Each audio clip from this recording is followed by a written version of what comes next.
You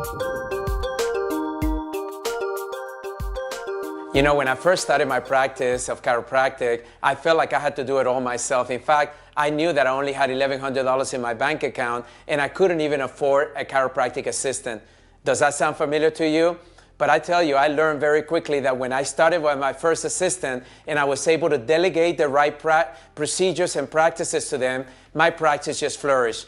Hi, this is Dr. Fab Mancini, and I want to talk to you about managing, processing, and operating your chiropractic practice. I know right now in our schools, we're not being taught how to do that. You know, we spend all this time, energy, and money becoming chiropractors, but nobody's teaching us how to be successful in a chiropractic practice. I hope that I'm going to share with you some insights that will help you understand that even the best of us have been very humble. I still remember making all kinds of mistakes, whether it was billing, delegating responsibilities, or even hiring the right people in my practice. But I want you to know that they were the best lessons that I could have ever had, because we all learn. So the first thing I want you to know is I want you to develop a mindset that a practice is not a solo practice, right? You're not meant to build a practice by yourself. You're meant to develop a team that doesn't look like you, a team that doesn't act like you, a team that maybe doesn't even talk like you, or is going to support you in every decision that you make,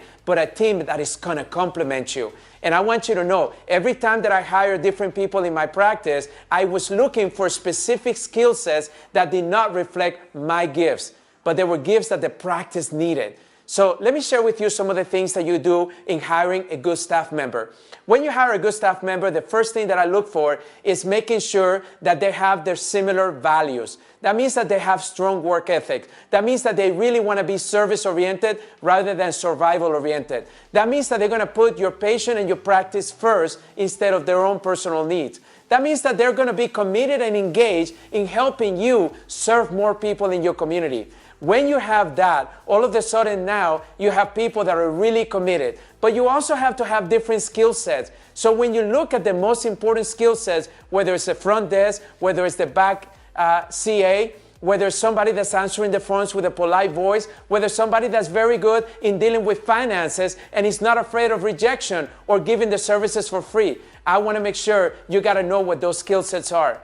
Second, you got to make sure that you are not self-managing every aspect of your practice. The biggest thing that I find from every chiropractor that I talk to is that they're worn out because they're trying to do everything themselves. There are some things that you're going to have to do yourself, and that's to be accountable for the business in your practice. But you also have to be able to delegate some responsibilities to other people out there. Some of them may not even be in your practice. There may be some people out there that can manage your marketing techniques, your social media, because you don't want to have it in-house. In my practice, I let all the billing be managed by an external source, and that kind of took all that negativity away from my practice. But you also got to make sure that within your practice, everybody of your staff, including yourself, knows what your responsibilities are.